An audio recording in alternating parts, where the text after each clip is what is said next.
was building his own house 13 years, and he finished all his house. He built also the house of the forest of Lebanon. The length thereof was 100 cubits, the breadth thereof 50 cubits, and the height thereof 30 cubits. It's massive. A cubit is 18 inches, so multiply all those figures by 1.5 and you get your feet. Upon 4 rows of cedar pillars, with cedar beams upon the pillars. It was covered with cedar above the beams. That lay on 45 pillars, 15 in a row. There were windows in 3 rows, a light against 3 in ranks. In verse 7, he made a porch for the throne where he might judge. Even the porch of judgment was covered with cedar from one side of the floor to the other. And his house where he dwelt had another court within the porch, which was of the like work. Solomon made also an house for Pharaoh's daughter, whom he had taken to wife, like unto this porch. All these were of costly stones, according to the measures of hewed stones, sawed with saws, within and without, even from the foundation under the coping, and so on the outside toward the great court. And the foundation was of costly stones, even great stones, stones of 10 cubits, stones of 8 cubits, and above were costly stones, and the measures of hewed stones, and cedars. Solomon takes a Gentile bride, a wife of Pharaoh's daughter from Egypt. He stands in the place of Jesus Christ, who takes to himself a Gentile bride, the church.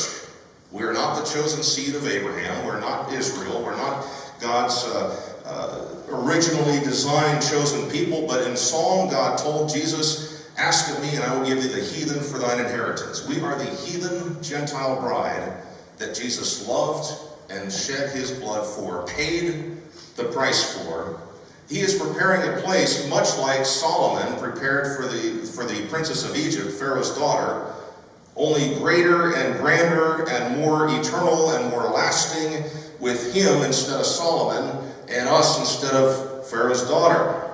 And it will last for 1,000 years, the culmination of which New Jerusalem comes down from God out of heaven as a bride adorned for her husband, and forever and forever and forever and forever we dwell in the bliss and the company and the fellowship of our Savior, who paid the purchase price for our souls, his blood. So that place that Jesus has gone to prepare for us is awesome. And I pray that no one here falls short of trusting in Jesus Christ as your Savior and knowing that he is preparing that place for you. As I said before, the Father will determine when it's finished. And the reason he has to determine that is because Jesus said, in my Father's house are many mansions. Because each one of his brides, or members of his bride, the church, gets a mansion. And only the Father knows how many people will be added to the church of Jesus Christ before it's time to call that church home, to the place he has prepared. I trust that we're all members of that, looking forward to that, the door of heaven opening and hearing the voice of Jesus like a trumpet calling us, come up here. I'll invite the music team forward to close us in one final song of worship. If you'd like to do business with the Lord, come down front, or I'll be on the side to pray.